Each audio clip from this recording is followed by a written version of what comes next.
Of the baseball facilities, Yeah. just first of all, I mean, what you the arrangements that you showed today, just explain once again just why it's important to do this now and get this going. Yeah, so when I first took the job 2 years ago, I met with Coach Strickland, and we knew that improvements to Foley Field will be important, not just for recruiting, but also for student-athlete development, right? Because right now our pitchers are practicing in the bullpen outdoors, right? So having an indoor pitching lab is important, not to mention the technology that goes along with it, right? And we've seen the impact facilities can have on recruiting. And obviously, when you look across the league, in the SEC, the facilities arms race has gotten pretty competitive across the board. So to really, for Coach Strickland and his staff, to keep growing this program, we thought it was important.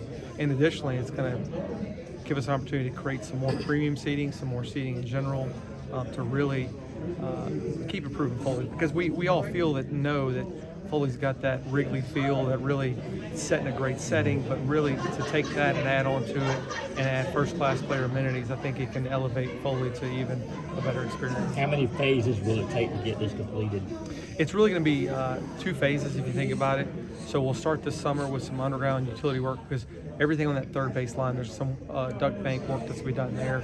But we're also going to look and see what can we get done in this first off season right now this summer, right? So maybe we can do something with the lights. Maybe we may replace the turf.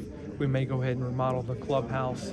And then phase 2 would begin the following off season after next year's. Once all that enabling work is done, then the summer of 24, we can get into the second phase and finish it up. So it would be all complete for January of 25. Josh, to this point, are there any plans for the football team to go to the White House? You know, I don't know. I did see the request made, and we're going to kind of just sit and see what happens from there. I don't think I've seen a response yet, but we'll kind of take it day by day and see how it goes.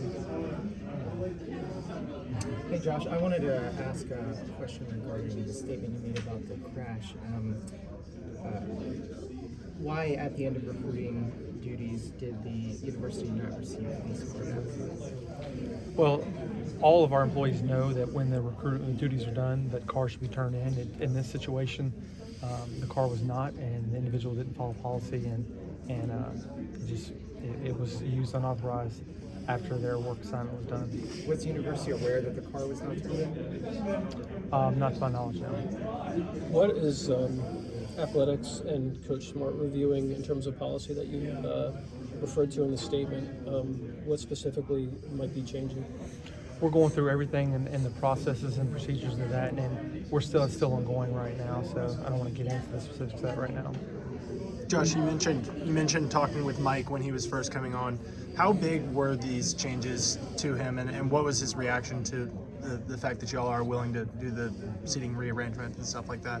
Yeah, you know, Mike's a very pragmatic guy, and he's patient, but these were some of those early things. One of the other things that we're looking into as well is a new weight room for basketball in the Coliseum. That's something we're working on as well. But this was a big thing, right? So when he first got here, he said, look, this is a great arena. I think it's got great potential, but we've got to do something more to make it more intimidating. And I think the first, like Doris said, the first evidence of that was Stegmania, when we had an opportunity to see what it looked like, and having those students down low, having that vision, saying, man, if we can have them down here, this would really impact and really have more of an impact on the game. Because you can see it, even tonight, you'll see the students will be the first ones to stand up, and then they impacted the rest of the crowd. So it was important to him. And he's very appreciative that we've been able to get this rolling and have it in place for next year. What's the revenue bounce for premium seating that you might have? They're still working through that because we're working through the concept of those possible loge seats and that horseshoe end, right? So that's still a concept, and that may not be something that's done for the 23 season because of the potential construction cost of that. So it could be a 24. We've really taken a lot of notes from State Farm Arena. If any of you have been to State Farm, what that group has done, and obviously David Coonan Steve Coonan, a great friend, has been a great resource to look at the ways they've been able to take that venue. So we're looking at ideas like that, but that's a simple one that we can do. Again, but this wasn't a money grab per se. But when you look at our seating and the tickets staying the same, but changing some donation levels, we need the best seats were probably underpriced, and the worst seats were overpriced. So as that stat said, 80% are either remaining the same or getting cheaper.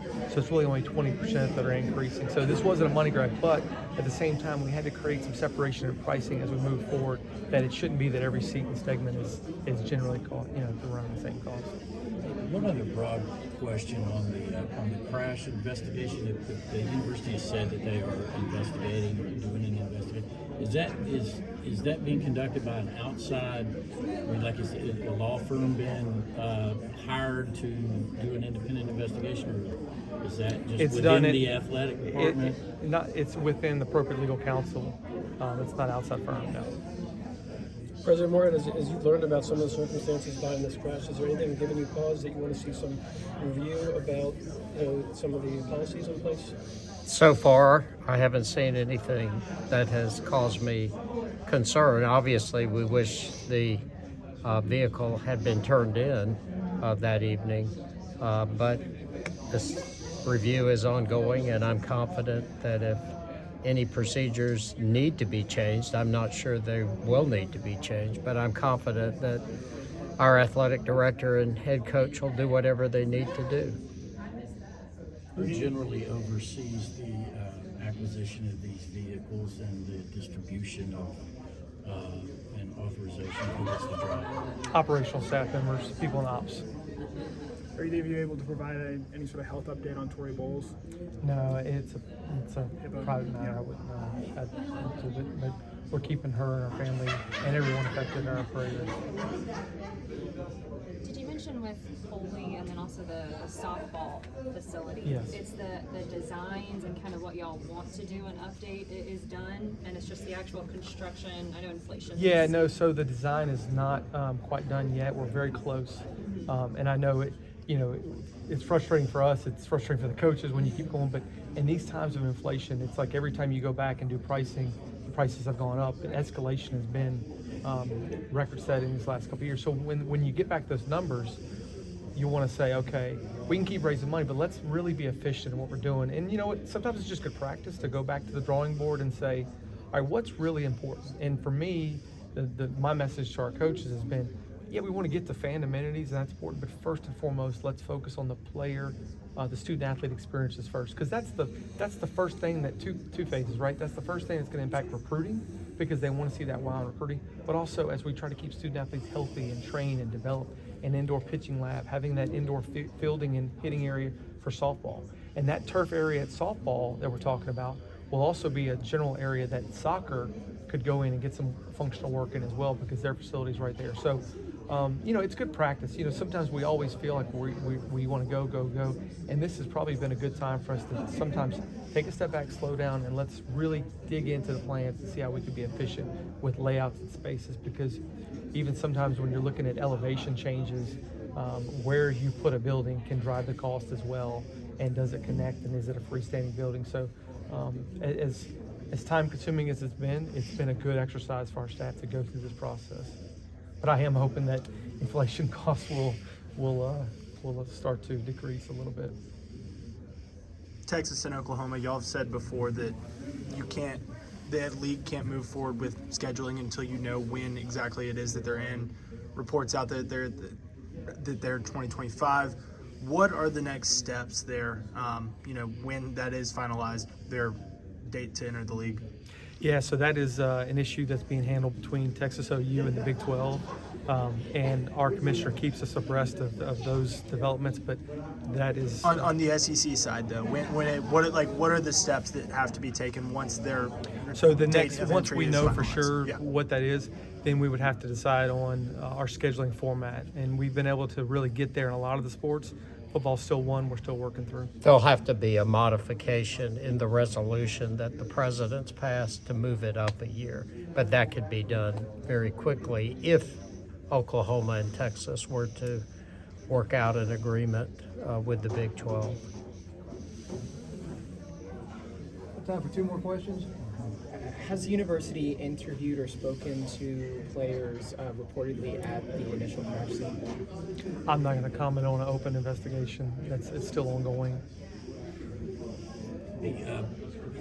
Devin Willett's father had said that the university was taking care of things for them. What is the university able to do for the families that are affected either by death or by injury?